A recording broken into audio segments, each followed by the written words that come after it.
তো ভালো মার বানানো বেগুন ইলিশের পর চলো এবার পুঁই শাক ইলিশ মাছের মাথা দিয়ে দেখা যাক।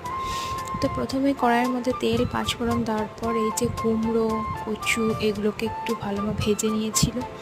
তারপর তার মধ্যে পুঁই শাকটা অ্যাড করেছিল এবং মাঝখানে একটু হলুদ দিয়ে নিয়েছিল।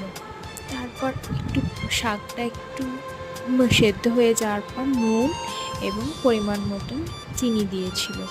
তারপর কন্টিনিউ ঢাকা দিয়ে দিয়ে যেটা আমরা সেদ্ধ করা বা কষানো বলি সেটা করা হয়েছিল।